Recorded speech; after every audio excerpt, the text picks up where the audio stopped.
This is my PowerPoint presentation on system integration and architecture. So no more further review, let's get started.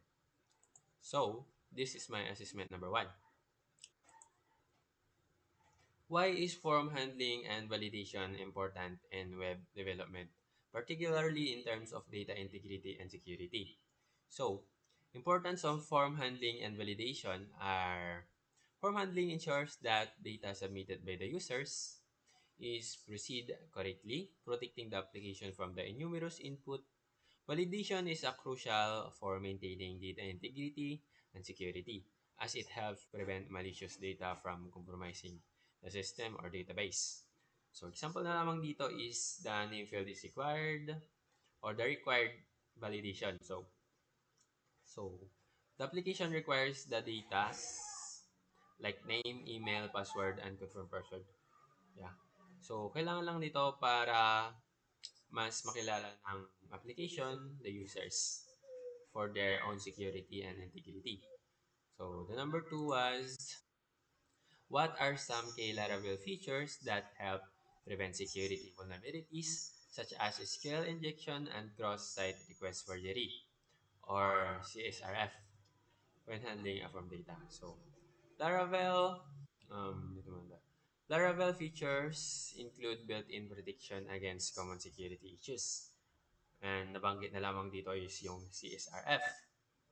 For example na lamang dito is it automatically guards against the SQL injection by using a prepared statement.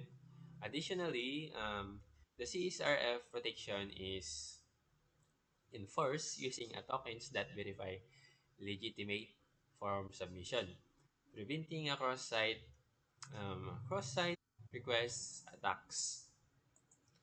Okay, so number three, explain how would you create a basic form in Laravel using a Blade template and handle its submission in a controller.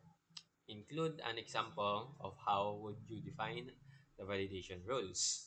So, example na lang dito is ito yung ginawa kong simple validation rule, which is the user is input their data such as email and name. So, I just stored it in a variable called validated data. So, yung validation dito is required string and max 255 of the name. So, yung name kailangan required ko, kailangan siya ma-fill up and then it's supposed to be a string and then yung maximum character is 255.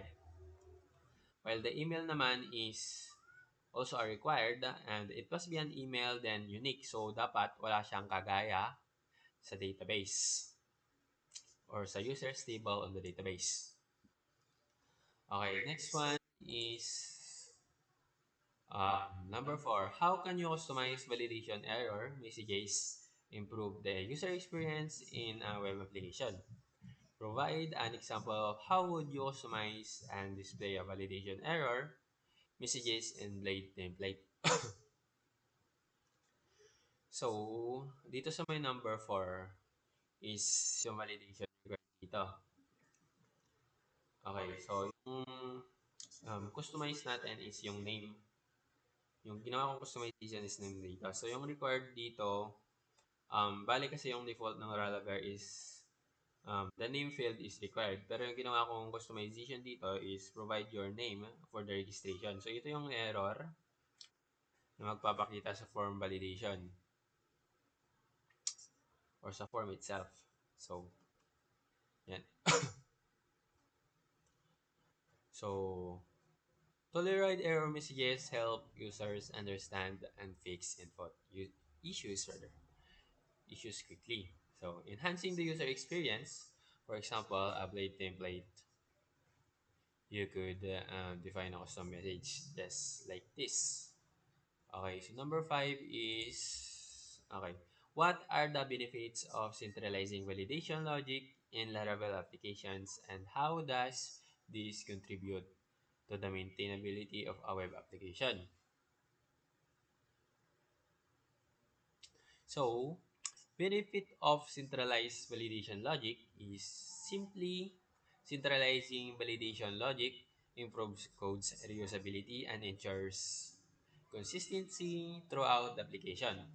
This practice makes the code base easier to maintain as validation rules can be updated in one place without affecting multiple sections of the projects. So let's move on to the Laravel assessment number two. So, um, what is the role of middleware in Laravel's authentication or Laravel's authentication system, and how does it help protect routes and resources from unauthorized access? So, role of middleware is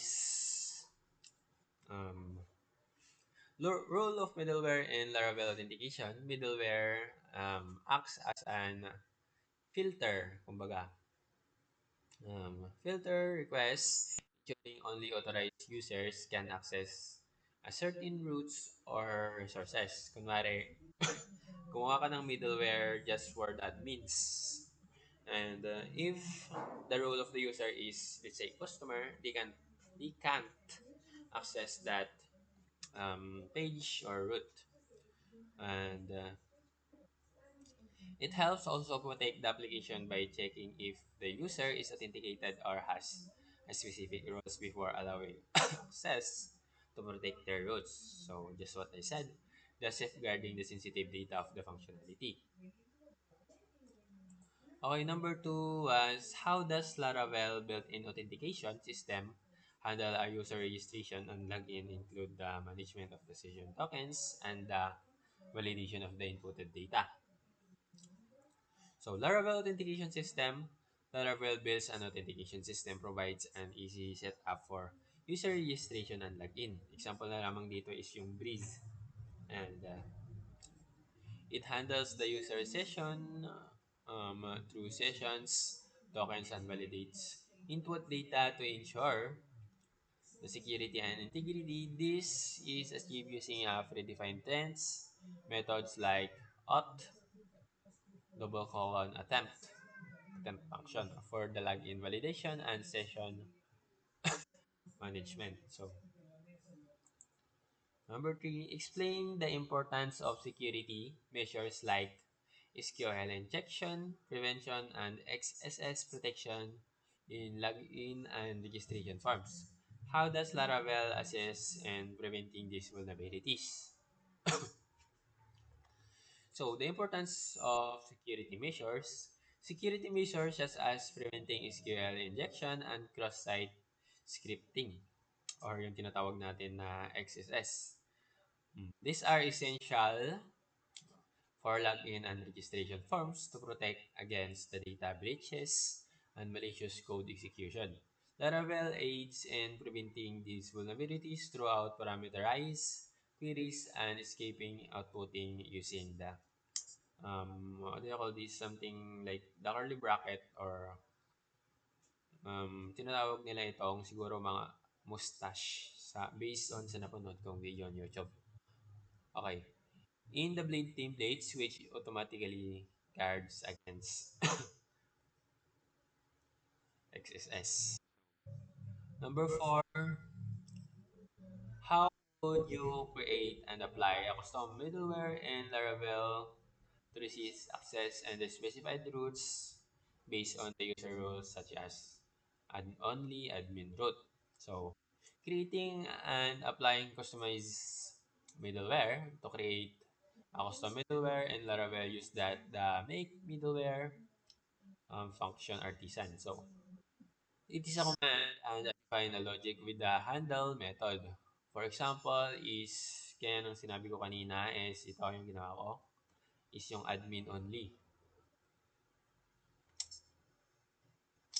It is admin only middleware would check the user rules before allowing their access. So, simply, ginawa ko lang dito is yung authenticated user is yung role niya is admin, then return next. So, it means authorized siya. Then, makapunta siya on the next query or something logic. Parang ganun. Then, else, return redirect home and will say unauthorized access if the role is not admin. Okay, so the number five is in terms of scalability, how can Laravel authentication system be adapted to handle a growing number of users and requests? Give examples like session management or token-based authentication. Okay, so to adapt Laravel's authentication for a growing number of users, strategies like database shredding, load balancing, and cache utilities tools like Redis can be employed. Additionally, optimizing database queries and implementing asynchronous process for a high traffic scenarios ensures that smooth handling is increased for the user tools. Okay, so that is for the assessment number two. And let's move on to the assessment number three. Assessment number three is what are the key steps involved in implementing the create operation in Laravel and how do blade views form handling play a role in this process? So, example na lamang dito is yung clone na ginawa namin before, which is you can create a post. So, step for implementing a create options. Implementing the create operations in Laravel involves defining a route for displaying the form, creating a blade view for user input, and setting up with a controller method to handle the form submission. The blade view helps capture and render input fields, while the controller processes the form data and inserts it into the database using the Eloquence create or the create tapos may um, brackets, circular brackets, something like that, or method like db. Okay, okay. So number two is explain the importance of data. Explain the importance of data validation and centralized and CRUD operations. How does Laravel ensures security when handling user input during these operations? Data validation and sanitization are essential in CRUD operations to maintain data integrity and protect against harmful input. Laravel ensures security through its built-in validate method, which checks the input against the defined rules and prevents malformed data. It also escape output and blade templates to prevent XSS. So, example na lamang dito is this is the validation of that create a post. It must be required string. I just it explained it earlier, so I'm not gonna do throughout this one. So let's go to the number three. Number three, okay. Describe how would you implement the read operation in the Laravel to retrieve and display data from both the database using both controller and method and the blade view. So this is the blade view. Um, Bale, ang ginawa ko lang nito is public function index and then it's just return the data or it's a nag-create ako ng users na variable then equals all then yung ganun para i-retrieve niya lahat ng fields of the users table which is dito and then I just compact it or kumbaga return view index compact users parang ganun. So the next one is so I just explained. So to implement this, to implement this read operation, create a method which is I just discussed. Okay, so number four, what is the purpose? Okay, what is the purpose of the update operation in Laravel? And how would you handle form submission to modify existing data entries in the database. So this is a modal or update modal. And then ang code nito is like parang revalidate the data then save it. So the update operation modifies existing data entries in the database to reflect changes. Handles a form submission by creating an edit function method to load the current data and update the method to apply the modifications. Use the validate to check input and update an eloquent model to save changes. Yeah. And then number five, okay, it is now naman yung delete. So, how can you ensure the delete operations in Laravel secures and prevent accidental and unauthorized data removal? What role does validation play in this process? So, yung role ng validation play dito is yung delete method. So, sabi naman dito, how can you ensure that the deleted operation in Laravel security and prevents accidental? So, if kunwari may naklik kang delete na button and then you don't mean it. So, there is something like we call a confirmation which is dito yung ginawa ko is a sweet alert. So, kunwari may na-accidente kang napindot na delete, then you can still um, recover it or actually hindi siya totally recover. So, parang confirmation siya dito na okay, this is just an accident. So, I just gotta cancel it. So, ganun. Parang double purpose siya. So, that's it. So, let's move on to assessment number 4. Okay, assessment number 4. Number 1 is what is the purpose of Google reCAPTCHA and how does it enhance the security of our web applications when integrated with forms? So basically, it prevents, as just said in this picture, prevents a robot or kumbaga verifying the form handling as a user. So if you are a bot or something like AI na ganon, this reCAPTCHA is very helpful because Google reCAPTCHA is designed to differentiate between human users and automated bots. By integrating it to the web forms, it adds a layer of security, protecting against spam submissions, automated attacks, and other malicious activities that could compromise the integrity of a web application. Number two is describe the process of obtaining and registering a reCAPTCHA site and a secret keys from the Google and why it is important to update the domain when moving to the local host to the production environment. Sample na lamang dito is itong 127.0.0.1 is our local host. Diba?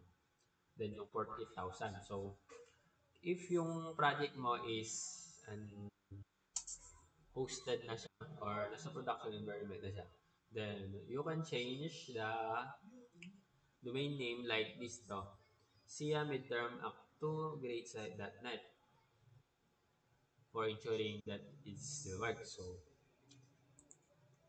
number three, how would you integrate the CAPTCHA into a Laravel form, outing the steps from the installing the necessary package to adding the reCAPTCHA field in the form. So, first of all, install muna yung necessary package which is the composer require, okay, something like Ansible Kobo and then no CAPTCHA. So, for displaying that CAPTCHA display, you need to put this on your form itself, form blade. Then, ito yung CAPTCHA site key and the secret key ko dito. So,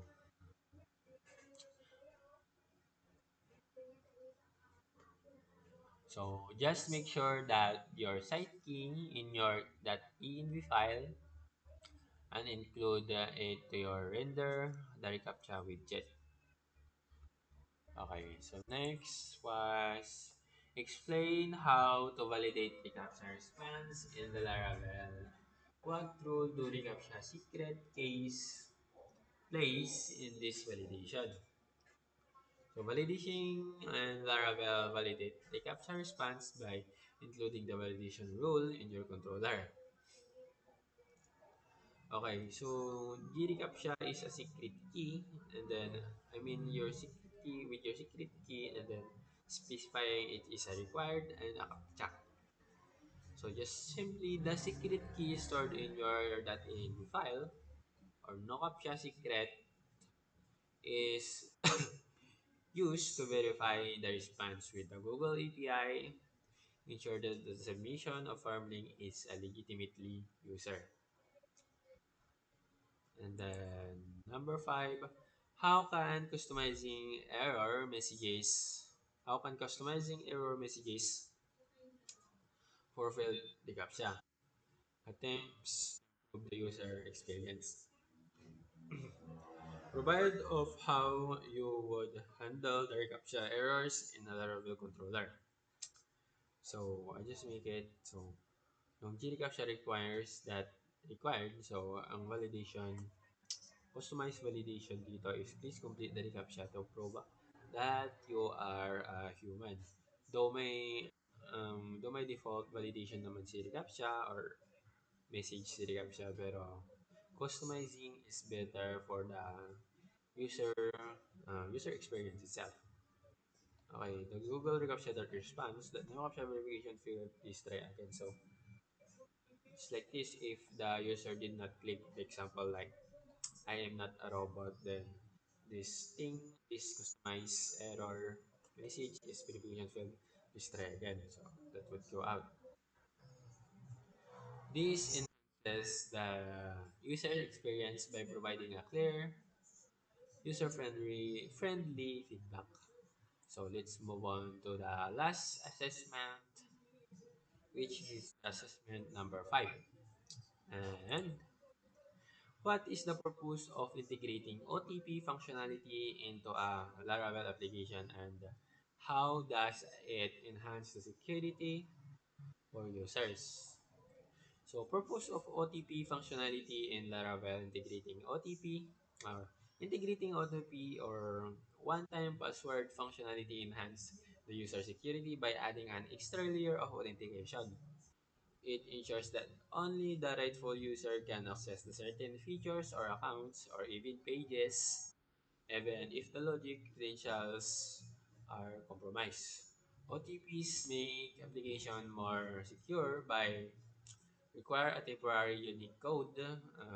Unique code or OTP makes applications more secure by requiring a temporary unique code during the sensitive operations.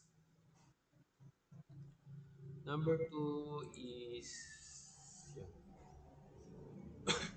Number two is describe the process of generating and sending an OTP via email in Laravel and what configuration steps are needed in the file to set up email functionality.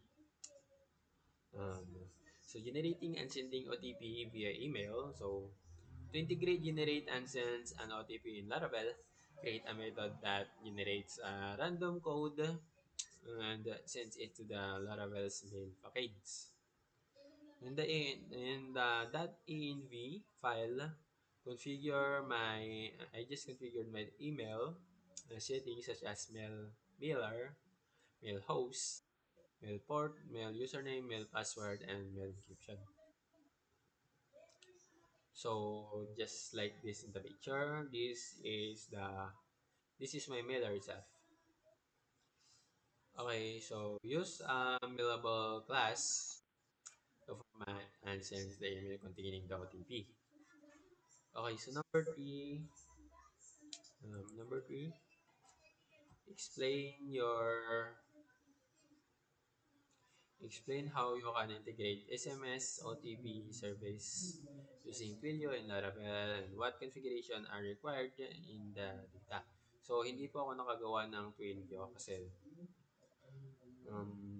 I don't know, may bayad ata. Pero, ang ginawa ko talaga is yung email. So, bali dito parang same din lang sila. Kailangan ng Twilio SID, Twilio Auth token, your token, Twilio number, and then here, the validation. So, let's move on to number 4. How can you handle OTP verification in Laravel? Describe the process of validating the OTP and the necessary steps to handle the success or failure of the verification. So if request input OTP, so OTP stored OTP and OTP is not expired. So return root dashboard successful OTP verification. So simply if yung OTP is stored is which is tama doon sa nandun sa database and it's not expired. Return to direct to dashboard, successful vision of something else, invalid or expired OTP. Please try again. So simply to invalidate OTPs is stored in the generated OTP in the database or cache with the expiration time when verifying compare the input with the stored code and check it's still valid. Okay, number 5 or lastly, last na pala. Lastly, customizing. What are some customization options available when handling OTP such as error messages or retry attempts? And how can this improve the user experience? Customizing options for handling OTPs. Customization can include tailored error messages, as OTP expire times, and retry attempts limit to enhance the user experience.